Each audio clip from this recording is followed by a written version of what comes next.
Okay, let's try and unpack this. The world of AI innovation, I mean, it isn't just moving fast anymore, is it?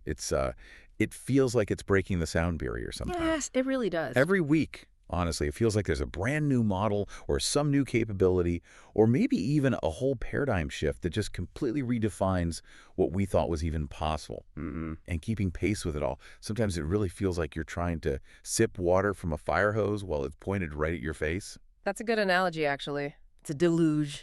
Exactly. So today, we're going to cut through all that noise and bring you a really focused, in-depth look at a name that's been making some pretty significant ripples across the global AI landscape lately. We're talking about the Qwen series of large language models from Alibaba Cloud. Right, Quinn. They've been everywhere recently. They really have. Imagine, if you will, this formidable new player emerging, not just sort of joining the game, but actively challenging the established giants. And here's the kicker, doing it all with this bold philosophy of openness. Mm. That really, in a nutshell, is Qwen. So our mission today in this deep dive is basically to give you a comprehensive shortcut to understanding this, well, this powerful open source offensive. We're going to explore what Qwen actually is, chart its truly breathtaking evolution seriously. The timeline is nuts. It's incredibly fast. Right.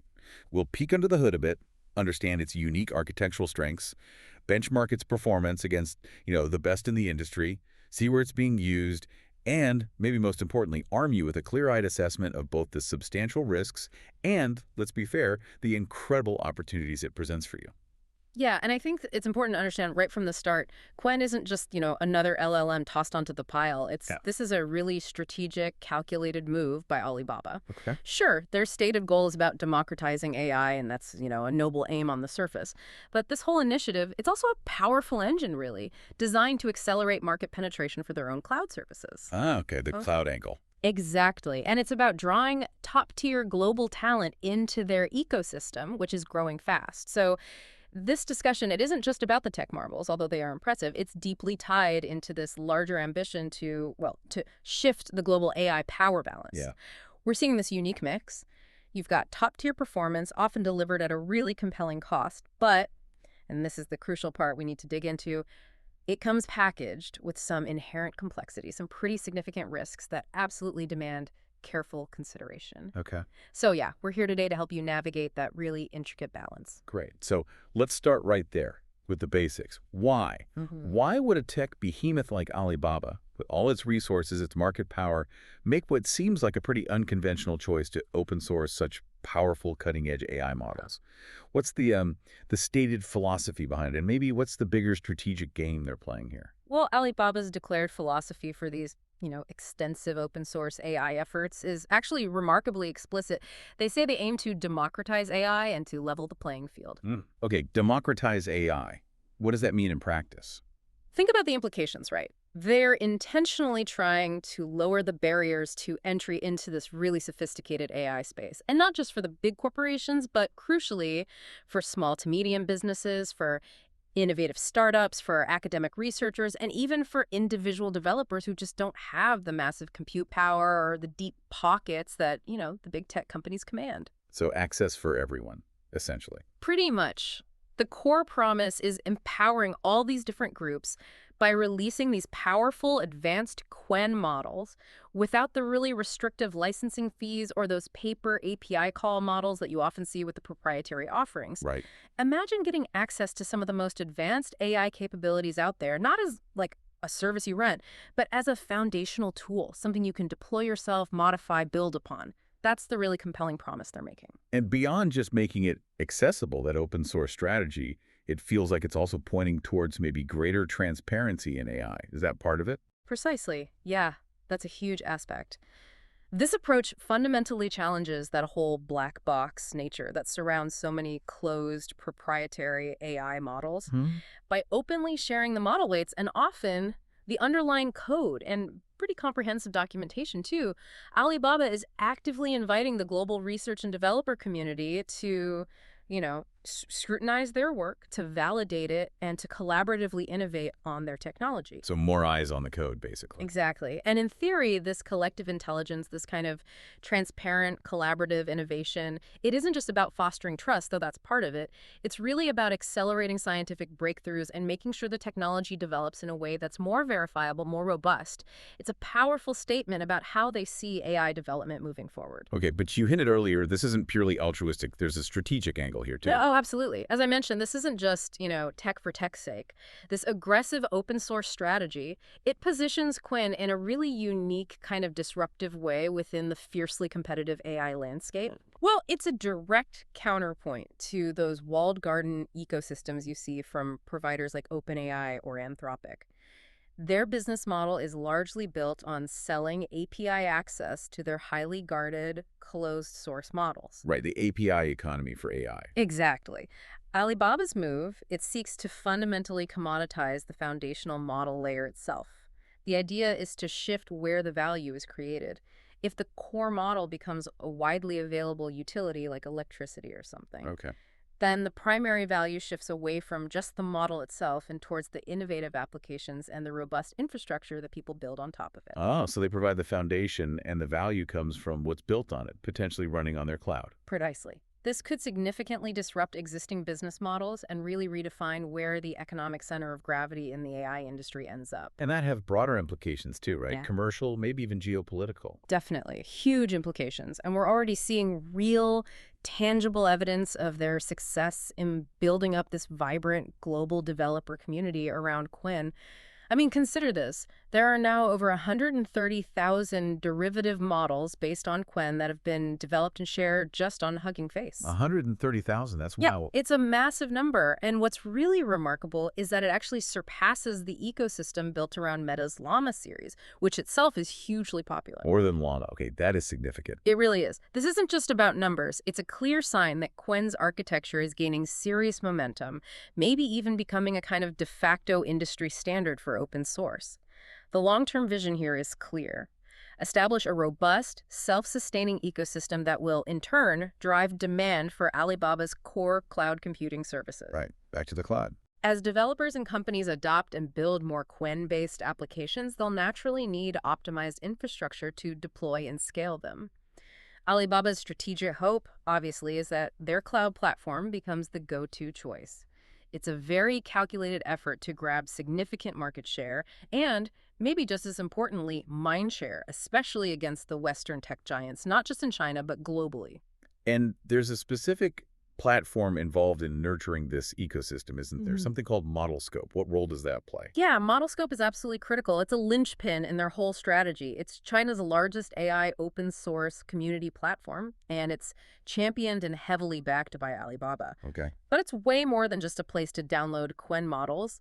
ModelScope offers this comprehensive suite of tools and resources. You've got a vast collection of data sets, advanced tools for fine-tuning models, and an impressive catalog of over 4,000 model-as-a-service offerings. They call them MCPs. So it makes it easier for developers to actually use Qwen. Exactly. That's what makes it so instrumental. It significantly lowers the technical barriers for developers, whether they're beginners or experts. It makes it considerably easier for them to experiment with Qwen, adapt it, fine-tune it, and deploy it into their own applications or research projects. And it creates a feedback loop, I imagine. Precisely. By actively cultivating and nurturing this vibrant community through ModelScope, Alibaba isn't just driving adoption, they're creating this crucial dynamic feedback loop. What the community builds, the issues they find, the improvements they suggest, all of that feeds back into Alibaba's own development cycle for Qwen. Right. It informs and accelerates future innovation within their own AI ecosystem. It's a really clever way to foster this self-reinforcing cycle of improvement and market penetration. A very effective strategy for building that robust, self-sustaining growth. Okay. All right. Now, this is where it gets genuinely captivating, maybe even a bit dizzying. Yeah. You mentioned the pace earlier. Qwen didn't just sort of appear fully formed, did it? Not at all. It's gone through this incredibly rapid, almost hyper-accelerated evolution.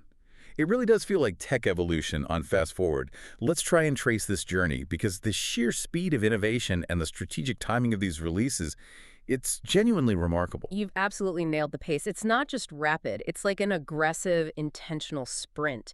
It vividly underscores Alibaba's commitment and their whole strategy in the open source AI space. Okay, so where did it start? Take us back. All right, let's rewind to Qwen 1.0, launched around mid-2023.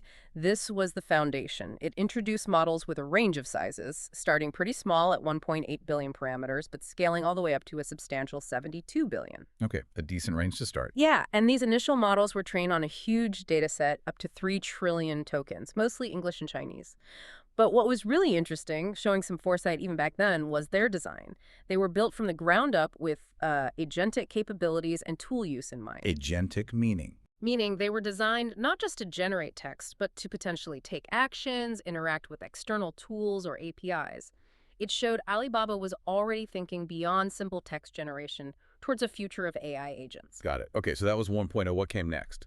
Very quickly after, in August 2023, came qwen-VL. This marked their crucial jump into the multimodal world. VL for vision language. Exactly. Building right on that Qwen 7b architecture, these were the first models in the series that could handle both image and text inputs. This was a huge leap beyond just text. Suddenly, the AI could do things like generate descriptive image captions or answer complex, open-ended questions about what's in a picture in both English and Chinese. It basically expanded the AI's senses. Right, giving it eyes, essentially. In a way, yeah. Yeah. Then, moving into February 2024, we got Qwen 1.5. This release really focused on refinement and, importantly, deeper integration with the surrounding ecosystem. Okay, what kind of refinements? A really significant one was standardizing the context length. They pushed it to an impressive 32,768 tokens across all model sizes, from the smallest to the largest. 32K tokens. Why is that a big deal? Well, for you, the user, it means the models could hold much longer conversations or process way more extensive documents in one go. Think about feeding it a huge report or having a really complex back-and-forth discussion. It's a massive benefit for those kinds of tasks. Okay, makes sense. Longer memory. Exactly. And the model lineup expanded even further, ranging from a tiny 0.5 billion parameter model up to a massive 110 billion. This period also saw crucial collaborations happening. They started integrating more deeply with popular tools like VLLM for deployment, AutoWQ for making models smaller and faster through quantization, and fine-tuning platforms like Llama Factory. All of this made Qwen much more accessible and easier for people to actually deploy. So making it easier to use alongside making it more powerful. Precisely. Then, June 2024 brought Qwen 2, and this was a really major architectural leap forward. Okay, Qwen 2. What changed under the hood? They trained it on an even bigger data set now, up to 7 trillion tokens. But the core innovation was the universal use of something called grouped query attention, or GQA, across all model sizes. GQA. We touched on that. Can you break that down again? Sure. So imagine in older systems, you have these attention heads. Think of them like researchers looking at data. Each researcher might have needed their own slightly inefficient duplicate library of information. GQA is like allowing multiple researchers to efficiently share a single, highly optimized library. Yeah, sharing resources. Exactly. And the technical impact is huge. It drastically speeds up inference, how quickly the model generates answers, and significantly reduces how much memory it needs. This makes deploying even the really big models much more practical and cost-effective. It was a game changer for efficiency. Right, faster and cheaper to run. That's always good. Always. Building on that efficiency, specialized Qwen 2 models arrived in August 2024. This was about domain expertise. They released models specifically tuned for certain tasks, like Qwen 2 Math for advanced mathematical reasoning, and Qwen 2 Audio for handling both audio and text. So specialized tools for specialized jobs. Exactly. But a real standout here was Qwen 2 VL, their second-gen vision language model. This introduced something called naive dynamic resolution. Basically, it could process images of almost any size or aspect ratio without needing them to be pre-processed or resized first. A big win for flexibility. Oh, nice. No more awkward cropping. Pretty much.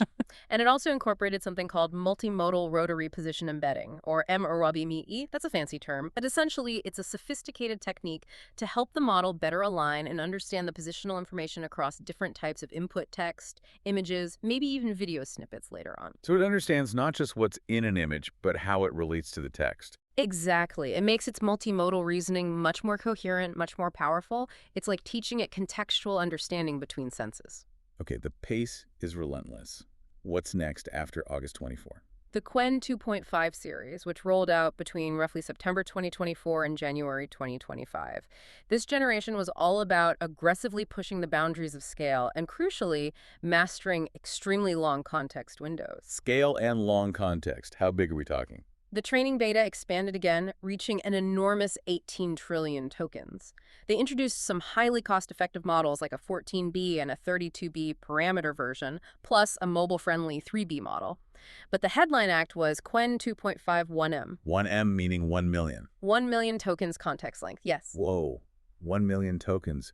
What does that even mean in practical terms? It's equivalent to processing, like an entire novel or hundreds and hundreds of pages of dense technical documentation all within a single prompt. It just opens up entirely new possibilities for complex analysis and interaction. That's mind-boggling. It really is. And the visual side got upgraded too, with Qwen 2.5 VL being designed as a more advanced visual agent, capable of understanding and interacting with really complex visual information. Okay, this is intense. Is there more? Oh, yeah.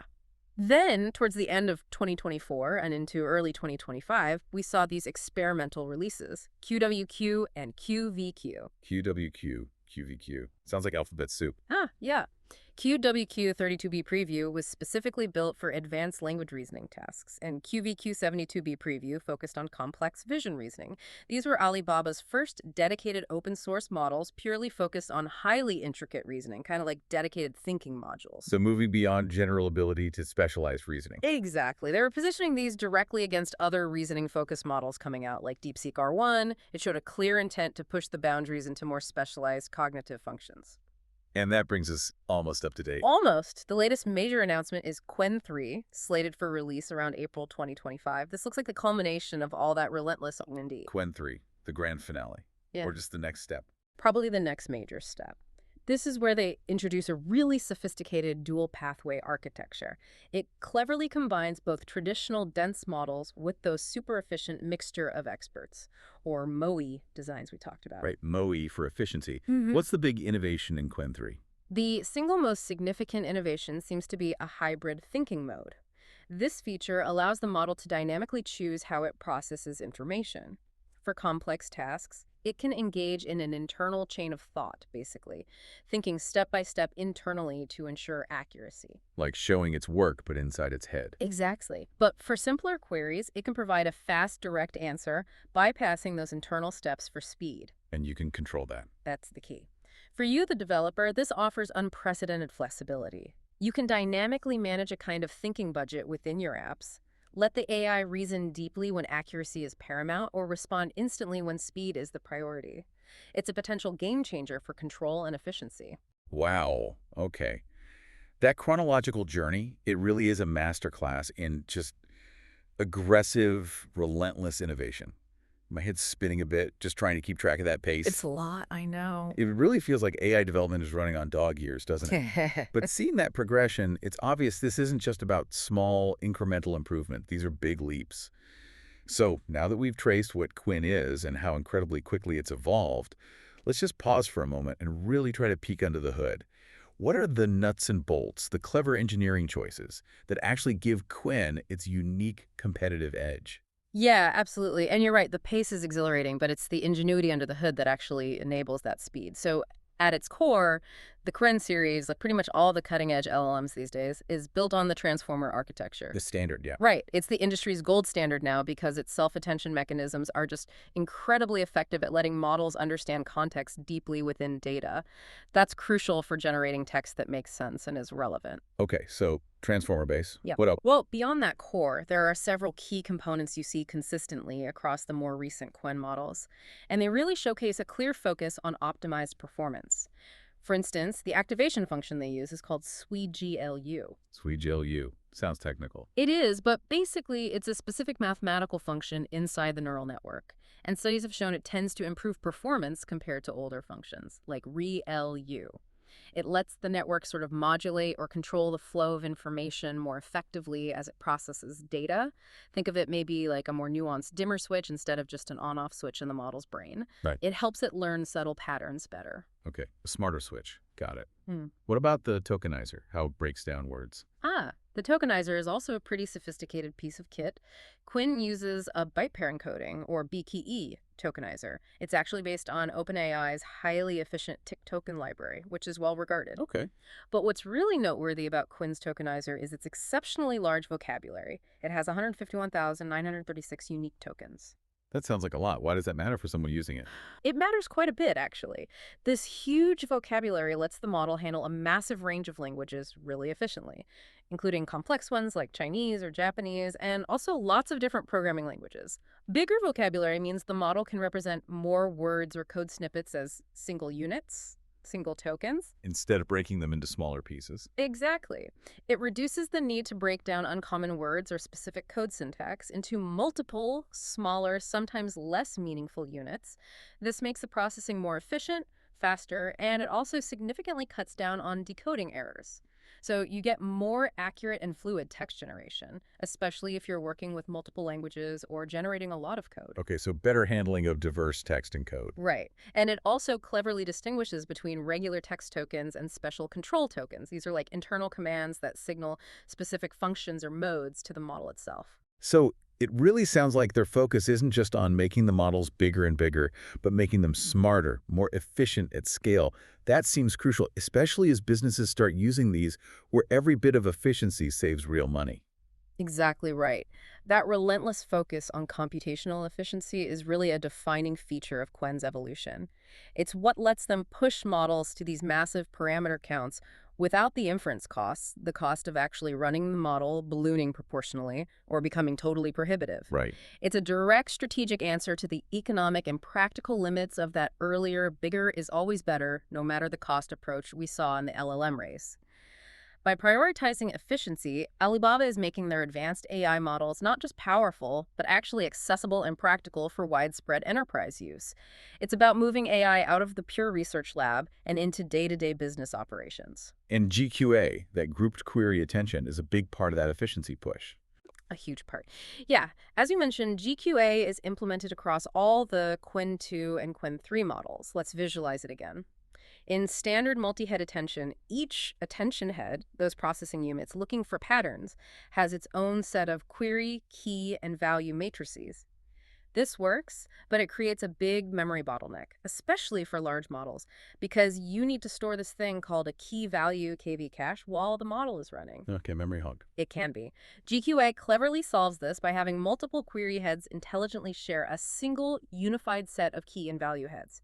Remember the library analogy? Instead of each researcher having their own huge duplicate library, they share one super efficient central archive. Got it. The impact is profound. It dramatically shrinks the size of that KV cache and reduces the memory bandwidth needed during inference. The result, significantly faster performance with barely any noticeable drop in quality. For you, that translates directly to faster response times from the AI and lower operational costs. It makes large-scale AI deployments much more feasible financially. Okay, GQA for speed and cost. Then you mentioned mixture of experts, MOE, in Qwen 3. That sounds important too. It is. MOE is a really big deal, another major efficiency innovation. This architectural approach replaces the standard, dense, feed-forward network block in a typical transformer layer with something different, a set of smaller, specialized networks, basically a team of experts. A team of specialists instead of one generalist. Kind of, yeah. For every single token the model processes, a lightweight router network dynamically picks just a small subset of these experts. Say, it might choose 8 experts out of a pool of maybe 128 to do the actual computation for that specific token. So only a fraction of the network is active at any time. Exactly. That's the magic. It's called sparse activation. The model can have a massive total number of parameters, which generally correlates with having a vast amount of knowledge stored within it. But the actual computational cost during inference isn't determined by that huge total number. It's determined only by the much smaller number of parameters that are actually activated for each token. Okay, connect that to the bigger picture. What does that enable? We'll take the Qwen 3 235B model, for example. It has a staggering 235 billion parameters, in total immense knowledge capacity.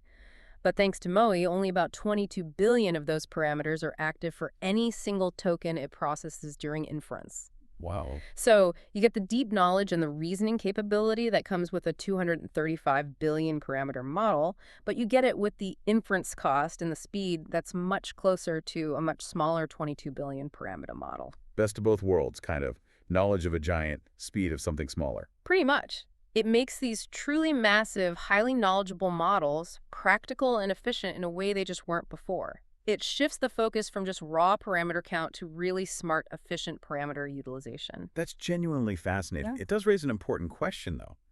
With all this power, how do we get more control over these AI systems? Yeah. Quinn seems to be tackling that head-on with that thinking mode you mentioned and this whole agent-ready design philosophy. You've hit on a really critical point there.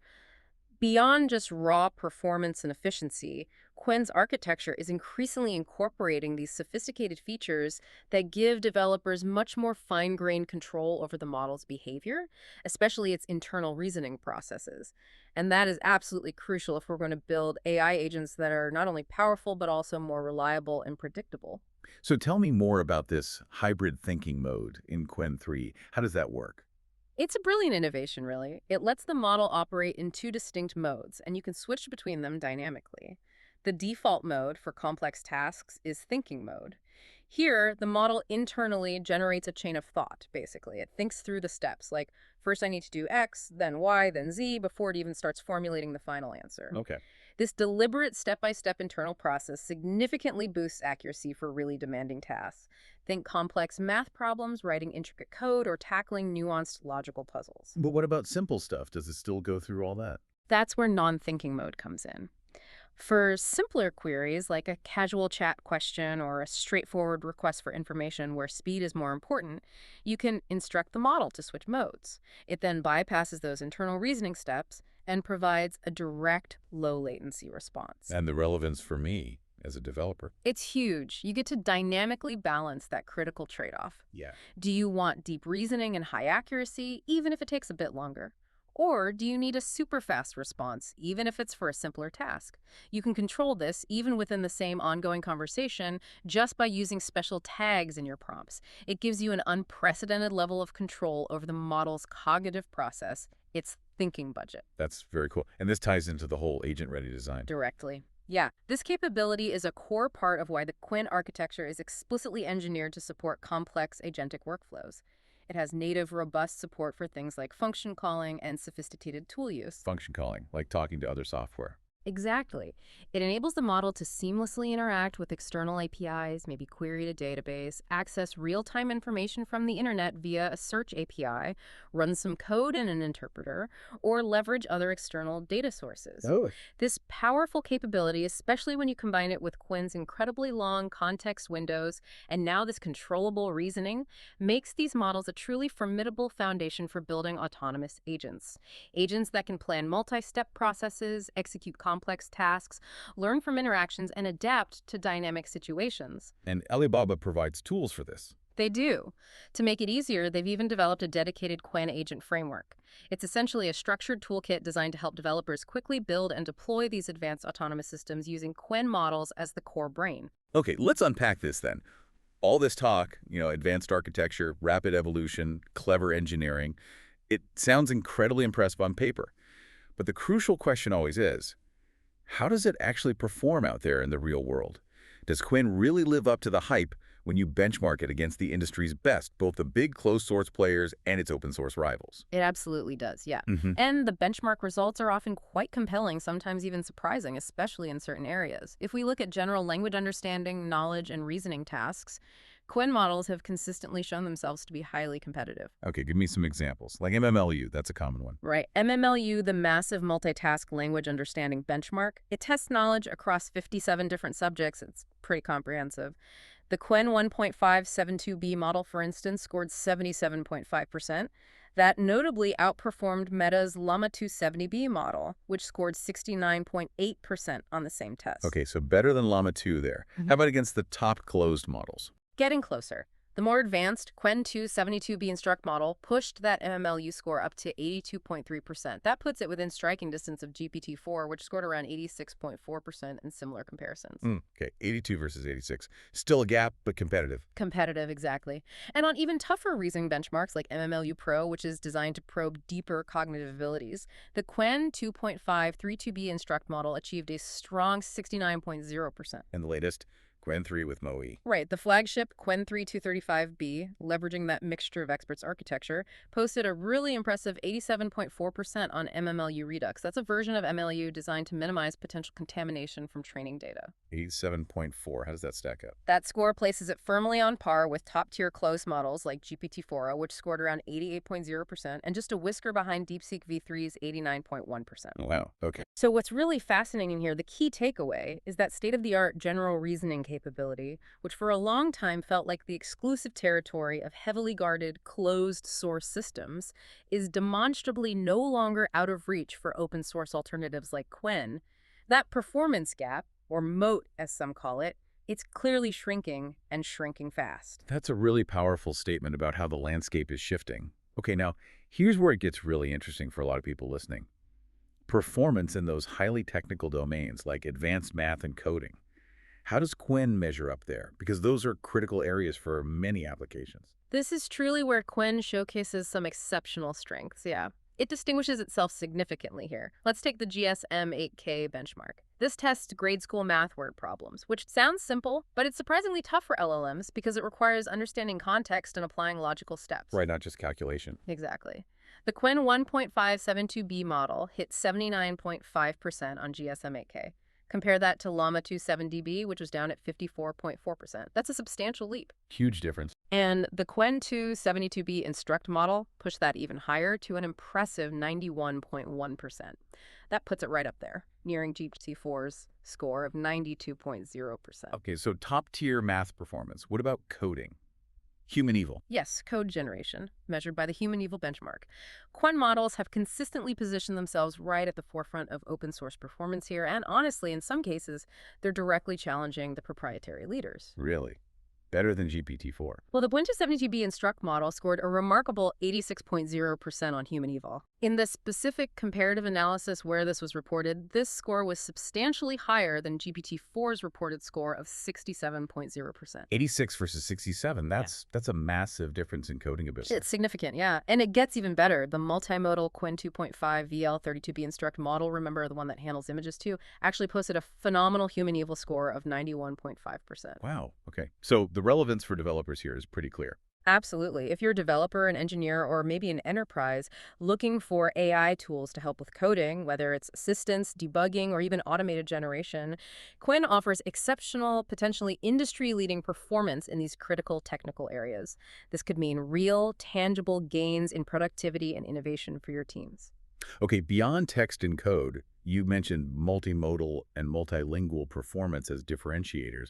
How strong is it there? Very strong, and this is crucial for global reach. The Qwen VL models, the vision language ones, have demonstrated state-of-the-art results on various benchmarks. For instance, on ChartQA, which tests understanding complex charts and graphs, Qwen 2 VL hit 88.3%. On MVBench, for video understanding, 73.6%. And on Text VQA, which involves reading text within images, 85.5%. These are top-tier scores. So strong vision capabilities. What about languages? This is perhaps even more critical for widespread adoption, especially globally. If we connect this to the bigger picture, many early big models were very English-focused. But the Qwen 2.5 series was extensively trained on data from over 29 languages. Okay, 29 plus start. And the latest Qwen 3 models push that even further, reportedly supporting an incredible 119 languages and dialects. 119? Yeah. This broad linguistic training isn't just a minor feature, it's a fundamental strength. It ensures powerful and nuanced performance across many multilingual benchmarks, making Qwen a genuinely global AI tool capable of serving really diverse user bases all around the world. That's a key advantage. Those numbers definitely paint a very impressive picture, especially in math, code, and languages. But, as anyone who's spent a lot of time actually using an LLM knows, benchmarks don't always tell the whole story, do they?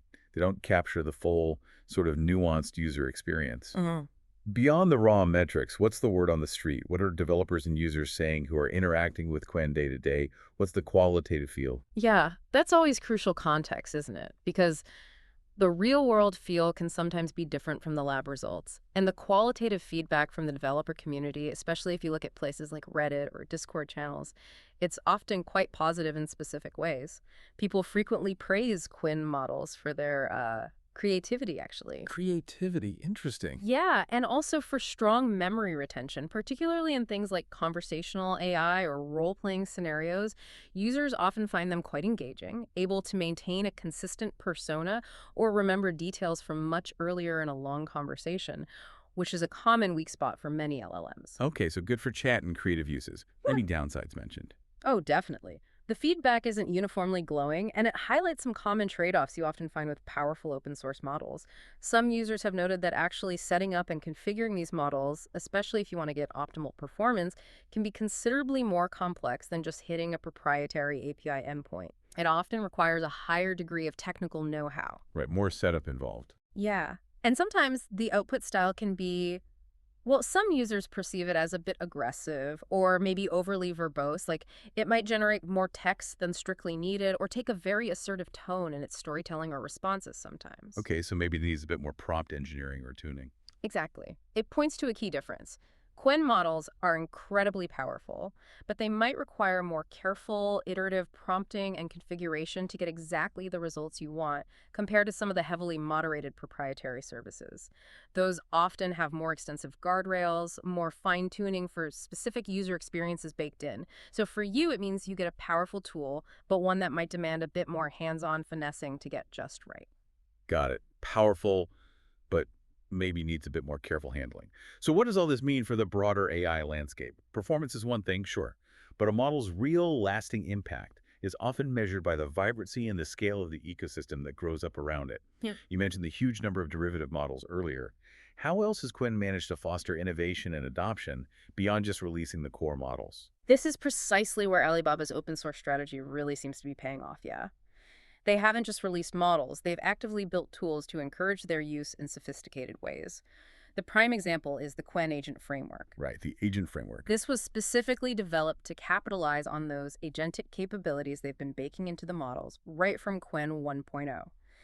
And it's not just a simple library, it's really a full-fledged ecosystem. It's designed to empower Qwen models to function as truly autonomous agents. Meaning systems that can act on their own. Essentially, yes. Ah. Systems that can plan complex workflows, intelligently call external tools or APIs, and execute multi-step tasks without needing constant human hand-holding. Its modular design lets developers easily combine the core Qwen LLM brain with a whole suite of specialized tools and a robust working memory to create some incredibly sophisticated and adaptive applications. What are the key parts of that framework? Well, it includes really robust tool integration and function calling. This makes it much easier to connect the Qwen model to external resources, like giving it access to a web browser for real-time info, or a code interpreter to run calculations, or letting it query a database. It uses a JSON-like syntax, which is pretty familiar to developers, similar to OpenAI's function calling specs, and it comes with a growing library of pre-built plugins to make common tasks easier. Okay, easy tool connection. What else? It also provides the model with a sophisticated planning module. This lets the AI intelligently break down complex user requests like research the market for X and write a summary report into a series of actionable steps and subgoals. And crucially, there's a memory module. This allows the agent to retain context, remember past actions, and store learned information across multiple interactions, which is absolutely essential for tasks that take time and involve multiple steps. Right, memory is key for agents. Absolutely. And this comprehensive framework, for instance, it's what powers the official Qwen chat web application that people can use.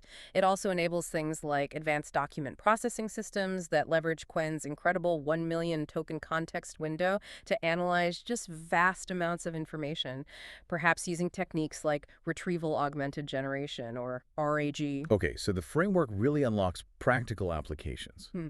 What kind of use cases are we seeing emerge? The sheer versatility and power of Qwen, especially amplified by this agent framework, has naturally led to a really rapid spread of real-world use cases. We're seeing them deployed quite extensively in customer service, for example, powering intelligent chatbots that can handle complex customer inquiries, do efficient troubleshooting, provide seamless 24/7 support, and really take a load off human agents. Makes sense. What else? They're proving excellent for content creation, generating everything from engaging social media posts and targeted marketing copy to long-form articles, creative writing, even technical documentation or code comments. It can really speed up content pipelines. I can see that being useful. And in education and tutoring, qwen can act as a highly effective virtual tutor. It's often adept at breaking down complex concepts in different ways, assisting students with homework problems, helping them prepare for exams. The relevance to you here is pretty clear. These examples really show the practical utility and the immense versatility that you could potentially harness to innovate within your own projects or significantly enhance your existing operations. That's a truly impressive range of applications, yeah. Yeah. It really suggests a powerful foundation. And what's particularly fascinating here is that community engagement you mentioned earlier, the 130,000 plus models. It really seems qwen has struck a chord with developers worldwide, even surpassing other really well-known open source models like Llama. That's still kind of amazing. Absolutely. The open source nature has been a massive catalyst for community engagement, fostering this almost viral adoption curve. As we said, over 130,000 derivative models on Hugging Face by early 2025. That figure, surpassing the Llama ecosystem, which was long considered the benchmark for open source LLM popularity, really speaks volumes about qwen's architecture, its capabilities, and the sheer enthusiasm it's generated globally. And it's easy to fine-tune. Relatively, yes. The fine-tuning landscape around qwen is also incredibly robust and accessible now. You've got popular user-friendly tools like Llama Factory and Axolotl, plus efficient techniques like LoRa and QLoRa. These make adaptation and specialization possible even if you don't have, a supercomputer in your basement. It means more developers can take the base qwen model and really tailor it precisely to their specific needs, often at a much lower cost than trying to train a big model from scratch. But that rapid growth, does it have a downside? Does it create challenges? It does. Yeah, this very rapid proliferation, while fantastic for innovation and choice, also inevitably gives rise to a significant challenge: fragmentation. Fragmentation, meaning too many variations. Kind of. You see discussions in the community on Reddit, GitHub issues where users run into practical problems. For instance, people report specific quantized formats like gguf, which is popular for running models locally, being busted or unreliable, meaning a model quantized by one person might not work correctly on someone else's setup, leading to frustrating deployment failures. Ah, okay. Incompatibility issues. Exactly. Another thing people mention is the performance of embedding models derived from qwen. These are crucial for tasks like semantic search or RAG. Users have found their performance can be highly sensitive to really subtle changes in how you structure your prompts. You might need to use non-obvious or very specific prompting tricks to get good results, and that's not always well documented. So discoverability of best practices can be an issue. It can. And for you, if you're an enterprise adopter looking at this, navigating this vast ocean of community-tuned models requires incredibly rigorous due diligence. You need strong internal technical expertise to carefully vet specific models because you'll find varying levels of stability, documentation quality, and ongoing community support. The very openness that fuels all this innovation can, paradoxically, become a real barrier to reliable production-grade deployment if you're not managing it with extreme caution and technical skill. Okay, that's a really important point about the double-edged sword of openness there. Yeah. Now, here's where it gets really interesting, and maybe for many, a bit concerning as well. No powerful new technology comes without risks, right? And qwen, for all its amazing capabilities, is certainly no exception. For you listening, especially if you're an enterprise leader or developer thinking of adopting it, understanding these risks isn't just important, it's absolutely critical for responsible deployment. You've highlighted an absolutely crucial area, yeah. And unfortunately, independent security audits and white hat penetration testing have exposed a range of pretty significant vulnerabilities in qwen models. And these aren't just theoretical worries, they've been concretely demonstrated through practical exploits. It really underscores the need for extreme caution. Okay, what kind of vulnerabilities are we talking about? Well, firstly, there's jailbreaking and prompt injection. Security tests have consistently shown that qwen models can be highly susceptible to jailbreaking. That's where clever adversarial prompts manage to bypass the model's built-in safety filters, tricking it into generating harmful or restricted content it's supposed to avoid. How bad is it? In one comparative analysis done by PointGuard AI Security, the qwen 2.5 model showed an alarming 82% failure rate in their jailbreaking tests. 82%. That seems incredibly high. It is. To put it in perspective, that was more than double the failure rate they found for its competitor DeepSeek R1 in the same tests. the models were successfully manipulated using widely known techniques, things like prefix injection, where you stick malicious instructions at the start of the prompt, or the infamous grandma jailbreak, where you coax the model into a role-play scenario to get it to say things it normally wouldn't. Right, so the safety filters can be bypassed relatively easily. Alarmingly easily in some cases, yes. Imagine your customer service chatbot being tricked into giving instructions for something unethical or illegal. That's the kind of real-world risk we're talking about. Okay, that's worrying. What else? Perhaps even more alarming is the documented capacity for malware generation. When prompted in specific ways, qwen models have demonstrated an ability to generate detailed instructions and even actual code for creating malicious software. Things like info stealers that steal user data, or even ransomware. Seriously, it can write ransomware code? The tests showed it could provide functional components or detailed steps. In that same security analysis, qwen 2.5 failed to block requests for malware generation, a shocking 75.4% of the time. 3/4 of the time, it didn't block malware requests. Correct. That is unequivocally an unacceptably high failure rate for any enterprise thinking about deploying these models in a production setting. You could inadvertently turn your helpful AI tool into something that assists cybercrime. That's deeply concerning. Are there other safety issues? Yes, there's also the issue of toxicity. The models have shown a concerning tendency to generate toxic, offensive, or inappropriate content when prompted in certain ways. The analysis found that qwen 2.5 failed 39.4% of its toxicity tests.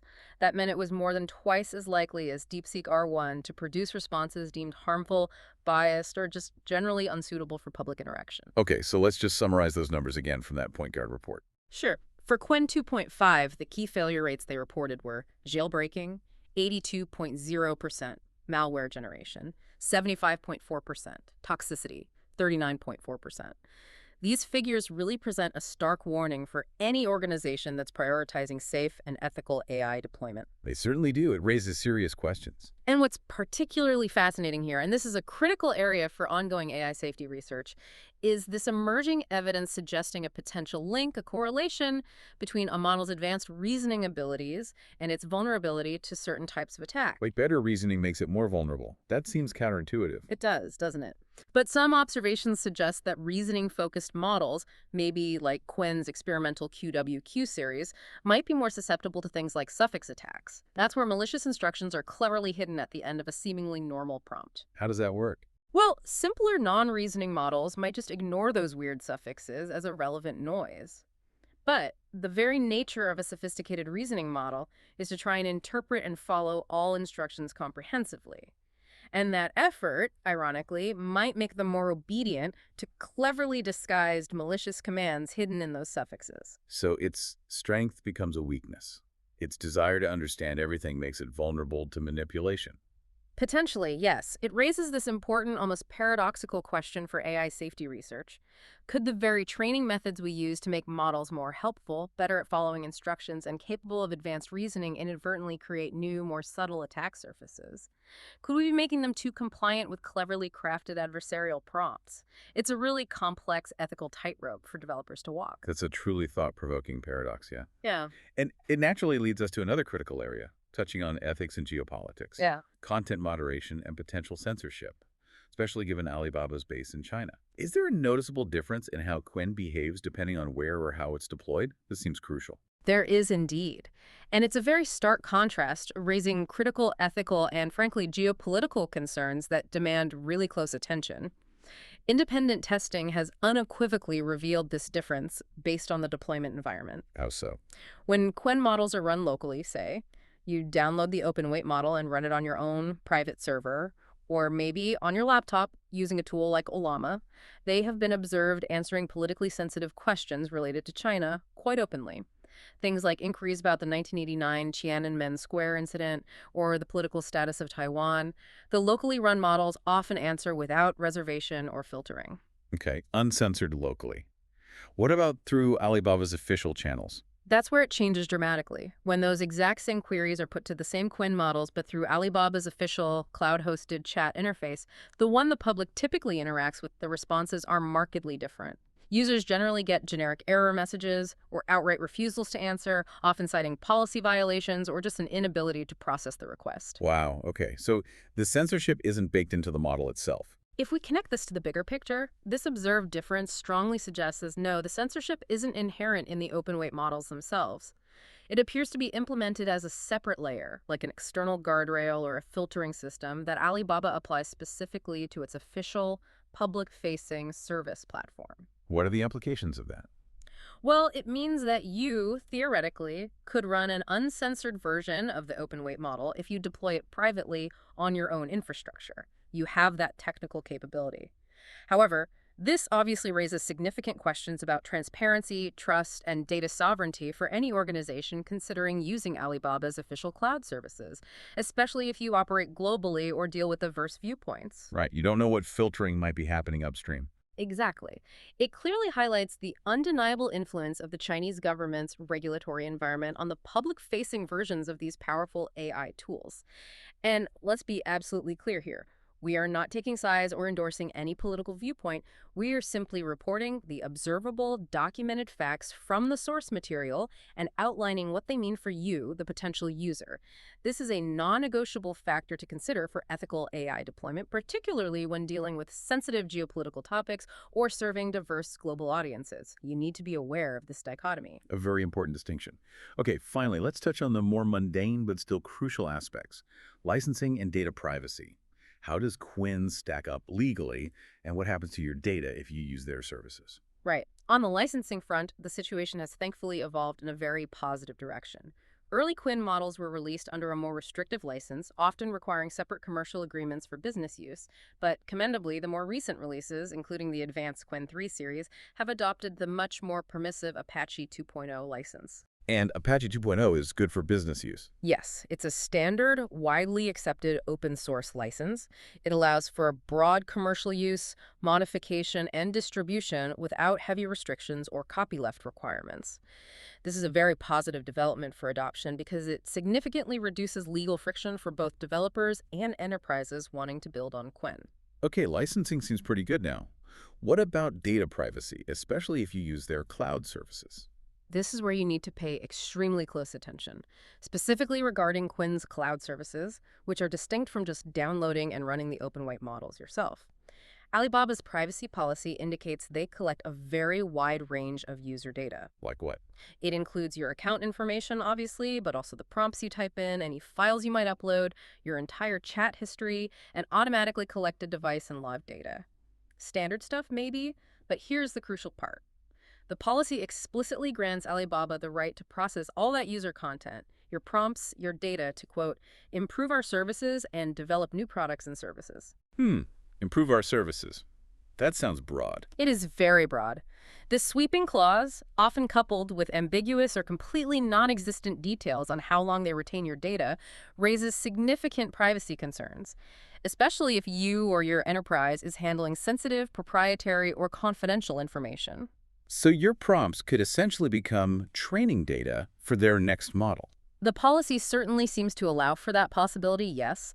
For you as an enterprise, this represents a very real, non-trivial risk that you need to meticulously consider if you're thinking about using their cloud-hosted services for any data that is sensitive, carries intellectual property value, or is subject to strict privacy regulations like GDPR or IPA. The control over how your input data is used is explicitly and broadly granted to Alibaba under their current policy. Okay, that's a critical warning for potential cloud users. So, pulling all of this together, what does this all mean for you listening?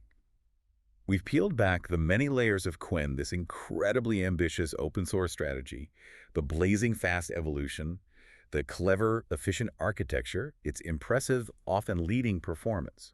Now let's try and look forward. Let's consolidate these insights into some clear strategic implications and maybe some practical advice for navigating this complex landscape. Right. I think it's safe to say Qwen has unequivocally cemented its position as a truly top-tier open-source contender, not just within Asia, but on the global stage. Its key differentiators are now pretty clear, and they are formidable. What would you say are the top three? Okay, first, its performance-to-cost ratio. It's incredibly compelling. Through those innovations like GQA-MOE, Qwen delivers performance that seriously rivals and sometimes even surpasses much larger and significantly more expensive proprietary models. This makes it a really economically attractive and efficient option if you're looking to scale up AI operations. Okay, bang for your buck. Number two. Second, its multimodal and multilingual strength.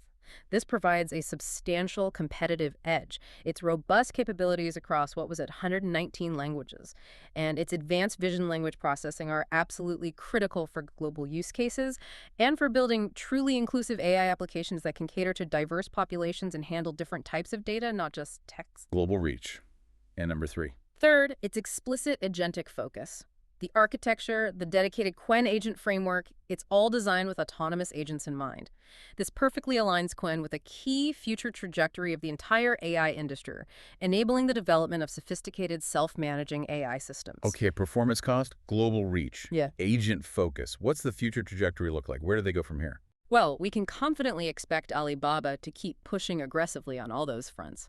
I'd anticipate further breakthroughs in seamlessly integrated multimodal capabilities, maybe bringing video in more strongly, even deeper and more reliably controllable reasoning, building on that thinking mode, and a growing emphasis on delivering robust, enterprise-grade solutions built around that Qwen agent framework. In the broader market impact.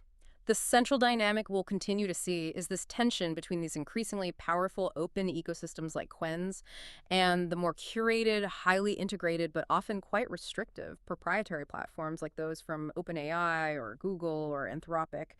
Qwen's continued success and its widespread adoption will keep exerting significant downward pressure on API pricing across the entire industry. It's going to accelerate the commoditization of just raw foundational model capabilities. That makes advanced AI more accessible to everyone, which is great, but it also intensifies the competition immensely. Okay, so bringing it down to practical advice. For enterprise adopters listening, what are the key recommendations, considering both the power and the risks? For enterprise adopters, a nuanced, highly risk-aware approach is absolutely essential. My first recommendation would be leverage Qwen for non-sensitive tasks. It's an excellent choice where raw power and cost-effectiveness are key, but the data isn't confidential. Think broadly here. Generating general content like internal comms or marketing copy, using it for brainstorming sessions, generating non-proprietary code snippets or documentation, great use cases. But not for sensitive data. For anything involving sensitive data, customer info, confidential business plans, your core intellectual property, I would strongly recommend you prioritize local deployment for security. Use the open weight models, but deploy them on your own premises, within your own secure data center, or inside a tightly controlled private cloud environment that you manage. Why is that so crucial? It's our most effective strategy to mitigate those significant data privacy risks and the potential censorship issues we discussed associated with using Alibaba's public cloud API. By deploying locally, you maintain complete control over your data and the model's behavior. Your prompts don't leave your environment. Okay, deploy locally for sensitive stuff. Anything else? Absolutely. It is mandatory, in my view, to conduct rigorous independent security audits. Given the documented vulnerabilities we talked about, the jailbreaking, the malware potential, the toxicity, you must implement your own comprehensive red teaming exercises and vulnerability assessments before you even think about putting a Qwen model into production. Red teaming, meaning actively trying to break it. Yes. Actively try to jailbreak your deployed models. Test them thoroughly for prompt injection vulnerabilities. Assess their propensity for generating toxic or biased content within your specific use case context. And that shouldn't be a one-off check. It needs to be an ongoing process as models evolve and new attack methods emerge. Okay, solid advice for enterprises. What about for developers and researchers? What should they be focusing on? For developers and researchers, the Qwen ecosystem offers incredibly fertile ground for innovation right now. First, I'd strongly recommend you explore the agentic framework. The Qwen Agent Toolkit is powerful and surprisingly accessible for experimenting with and building sophisticated autonomous agents.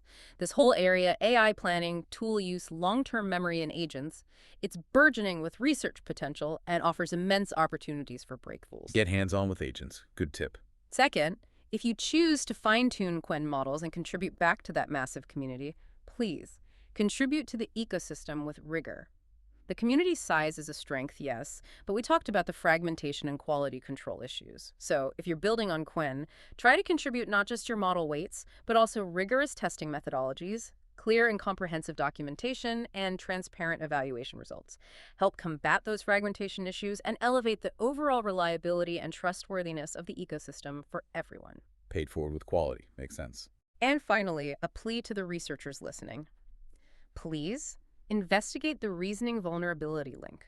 this emerging evidence, the idea that advanced reasoning might correlate with increased vulnerability to certain attacks is a critical, maybe even urgent area for future research. Understanding and meticulously mitigating this potential trade-off will be absolutely essential for building the next generation of AI models that are not just powerful, but truly safe, reliable, and trustworthy. Okay, let's try and unpack this one last time then. We've really dug into Qwen today, not just as a piece of technology, but as this potent symbol of a rapidly shifting global AI landscape. It's clearly a powerful open source challenger coming from Alibaba that is demonstrably matching and in some key specialized areas like coding and math, maybe even exceeding the performance of some of the best proprietary models from the West. It's relentless, super fast evolution. It's ingenious architectural innovations focusing on efficiency, and its impressive benchmark validated performance. All of that offers truly incredible opportunities for widespread innovation and potentially significant cost savings across countless industries. Absolutely. But if we connect this to the bigger picture one last time, that immense power, as we've explored in detail, comes bundled with an equally significant set of complexities and inherent risks. We cannot ignore the documented security vulnerabilities, the fundamental questions around data privacy when using cloud services, and that nuanced, politically charged issue of censorship depending on deployment. Right. So for you, the discerning learner, the potential adopter listening to this, the paramount takeaway has to be informed deployment. It's about intelligently leveraging Qwen's formidable strengths while at the same time meticulously understanding and actively mitigating its documented weaknesses. You can't just take the power without addressing the risks. It's a balancing act. It really is. And this whole discussion, it raises an important, maybe deeply personal question for you to consider as you navigate this future. As AI becomes increasingly open source, globally distributed, and woven into pretty much every facet of our lives, how will you personally weigh the undeniable benefits of having widespread access to this kind of advanced AI against the inherent complexities of its origins, its governance, and its potential vulnerabilities? What new, perhaps higher standards of transparency, independent vetting, and ethical governance will you start to demand from the global AI community as we all move forward together into this new era?